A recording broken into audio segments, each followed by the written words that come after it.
Hello and welcome to 500 subscriber core channel. Uh, my hair's really messy and I'm a little self-conscious about it, but that's fine. We're just gonna I'm gonna answer some of your questions. This is the answer. This isn't the question part. The question part was earlier, but this is the completion of the Q&A because this is the A. You follow?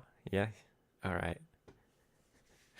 Oh boy. You guys, actually, I just want to say thanks real quick to everybody who asked a question or multiple questions, because I'd never actually specified you can only ask one. So that's fair. Uh, Thank you for asking questions. You all had really brilliant questions, really good questions, and I'm excited to get to talk about them right now. So we're gonna do that. We're gonna do it. I'm not on camera a lot, so this is new for me. All right. Eden Duffy asks, or I guess the whole thing is not a question. It starts with a statement and then it's a question. Yay! Congrats on 0.5K. Thank you. So how long does it take to make a video of hyperburgers?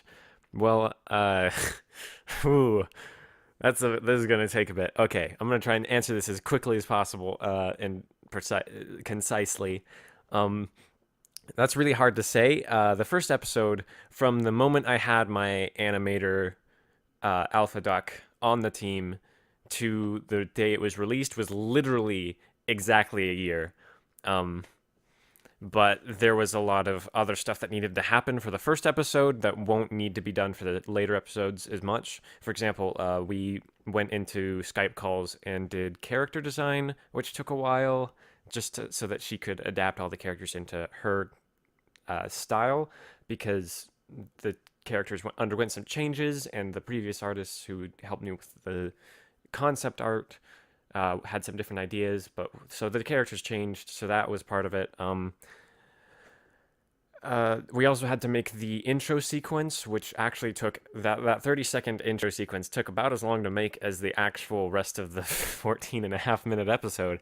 So yeah, it's hard to say like exactly how long it takes, but it's certainly going to be faster to make the rest of the episodes for a couple reasons. One, I've actually got more artists. Well, actually, I don't know if that'll make it faster. It'll just make it different, because now I've got a background artist, and so that's going to make things easier for Alpha because she doesn't have to make the backgrounds, but it's also going to make things a little more time consuming because they've got to collaborate and make sure that the shots all line up so that you don't have a character here in the background and the background changes and the character's still in the same place, because that doesn't make sense.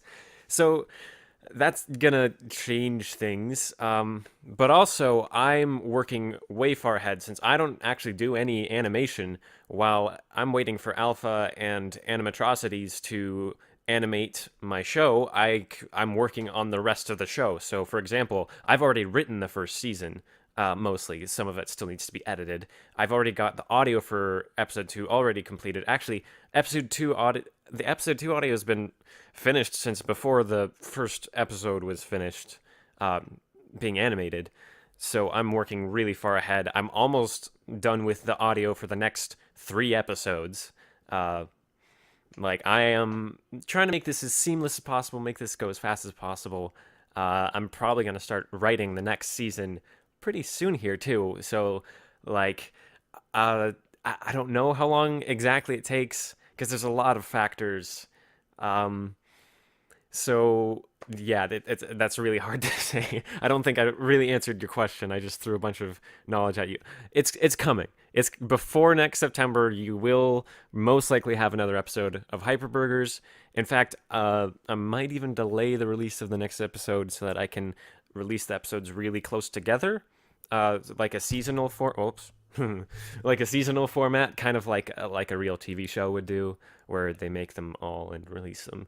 But I'm not gonna wait for them all to be done before I start releasing. I'll kind of gauge how long it takes so that I can release them in like with like an even spacing of time between them. But then, uh, yeah, but you get it. You get it. Next question. This one comes from the lovely Pet Peeves. big fan of hers, and apparently she's a big fan of me. I don't know. It's kind of weird. We're friends. OMG, congrats, dude, Tilde.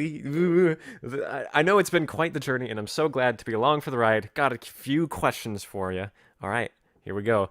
What inspires your music? Is it other bands, a place, a person?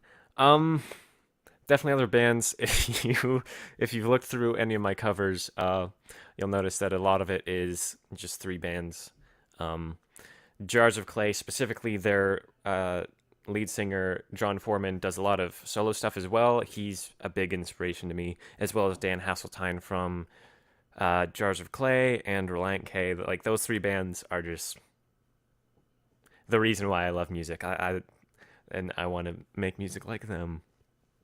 What were the deciding factors that went into Hyperburger's format, for example? What made you choose a storyboard animation style over an audiobook or something of that nature? So, Hyperburgers actually went through a lot of changes, and I think I've talked about this like a million times. But so, originally, we were going to do kind of like a visual novel format where it was just picture of a character and text and backgrounds, and it would be a lot more detailed.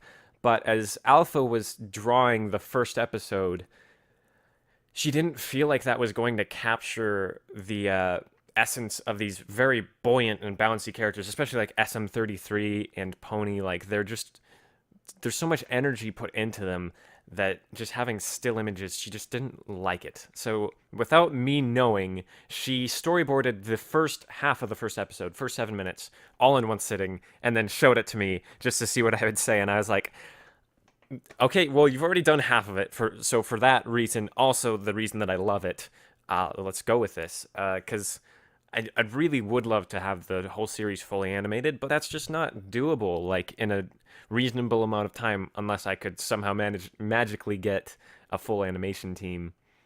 So yeah, that's why it's a storyboard format, because I want you to get the feel of the way these characters moves, and Alpha as well. It was a big part of this change, because she's the one doing the art, so it would make sense for her to have that hand in there. Alpha has really sculpted this series almost as much as I have. I like to think of her as a co-creator, even though I was going to credit her as co-creator in the opening credits, but Alpha made the opening credits and didn't credit herself with that, so it's not my fault. Okay, next question. What is your favorite thing about bats? They're just really cute. Like they're just like they're just really fluffy, and they can fly. Like flying is cool. Like I wish I could fly. But like I guess birds can fly too, but birds aren't mammals, so I feel like I have more in common with bats. I don't know. I don't know. I don't know. Next question, coming from Moonfrost18, one of my favorite Canadians. She's got a few for me. What was the first thing you ever auditioned for? First voice acting thing. I was about to say you didn't specify voice acting, but I just didn't read it right because I'm dumb. The first voice acting thing I ever auditioned for that I can remember was actually Demon of the Night. It's the first thing I was cast in as well. That was just about 3 years ago. And it's been discontinued at this point. But my two most popular videos on this channel are actually parodies of that series. Um, so yeah, what is my favorite thing I've ever voice acted in? Whew, that's a tough one. Um, the thing I've had the most fun with is probably Hyperburgers. Like I feel like that's a cop out answer because I wrote it. I've really enjoyed being a part of 12. I'm really excited. I can't talk about that, can I? Someday I'll talk about that, but I think Holly would get angry at me if I talked about the future of 12. But 12 has been a lot of fun, especially just working with Raymond Miller. Raymond Miller. There's a joke between me and my older brother that everybody loves Raymond, and it's true because the guy's just really cool. So like, it's great working with him. What cover of mine is my favorite? That's that's tough. Because I don't know. I don't. I'm just gonna have to say Pennsylvania by uh, Jars of Clay, just because that was one of the first songs I ever actually made my own arrangement for. Because it's a piano driven song, and I don't play piano, so I made a guitar part for it, and yeah, so that was fun. And actually, that's a really good segue into talking about something else I wanted to mention, which is that actually I'll talk about that in a second.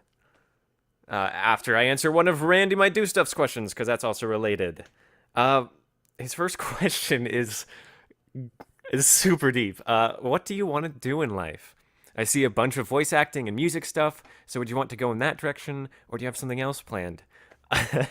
Plan is not the word I would use right now, Randy.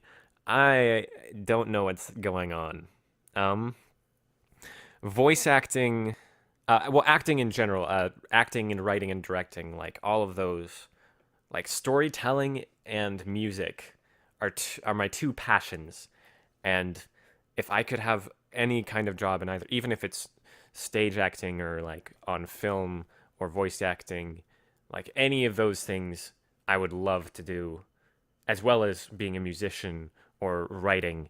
Like all of those things, I just love, and I'd love to do that and get paid for it and be able to live outside of my parents' house. But uh, currently that's not a thing I can do. But my plan for if that doesn't fail is to I don't know, be a bum. I don't really have another plan. I don't have a backup plan. What is the epic story? Actually, wait. Before I move on, that was the thing I was going to segue between that question and the previous question. Um, because if I pursue music, I want it to be under my real name, which is Josh Croyle. I have a separate channel now for all my music stuff, so I'm not going to upload covers on here anymore. There's already some stuff on there. This is link in the description. I don't think anybody actually cares. So, I mean, if you really want to hear my music, if that's what you're here for, you can go check that out. That way, you don't get my music on this channel when this channel is really focused on voice acting and on storytelling and hyperburgers and all those related things. But anyways, what's the epic story behind your username? This one's it's actually a very interesting story in my opinion, I guess. So my previous username was really dumb. I didn't like it. I made it up in middle school, and it was the name of a character from a comic I was drawing. I was really bad. It was really dumb, really cliche, exactly what you'd expect from like a sixth grade boy. It was like over the top video game references and just completely random. And in the story, the character was named Mini Josh, and it was just a self insert of me, which is a whole nother story for that name. But anyways, as I was writing the story, eventually as I got into high school, I started trying to make the story more serious, which taking a really not serious story and trying to make it more serious is a really bad idea. You should usually just start over.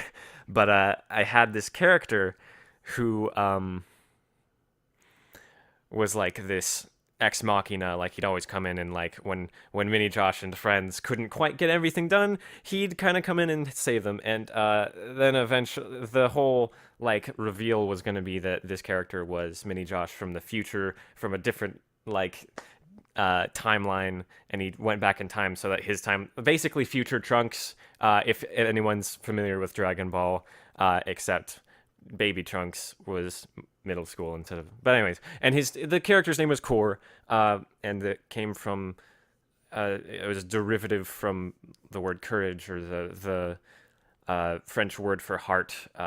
And it was tied in with a bunch of other aspects of the character I'm not going to get into because I don't have time for all that. But basically, when I scrapped that story, I really liked the name. So I kept writing stories, and I kept having a character named Core, and then I'd scrap the story and start over. And I kept doing that until eventually I was working on a story that didn't have Core in it at all. And I was looking for a new username, and I was just like, what if I use this name? And so I just changed my name on like Twitter to that, and on Skype, and then people just started calling me that. So I just kind of stuck.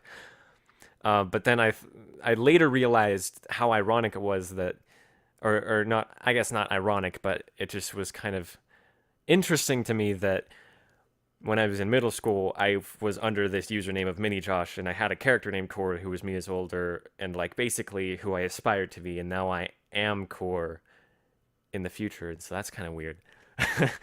Next question.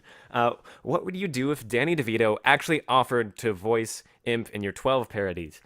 For one, he's got to get on it because there's only like I think one more episode of 12, so he's gonna have to contact me pretty soon. But no, I wouldn't accept it because I don't know if anyone else has noticed, but I do all the 12 parodies are just something I like to do for fun, and I already spend enough time trying to corral voice actors for Hyperburgers.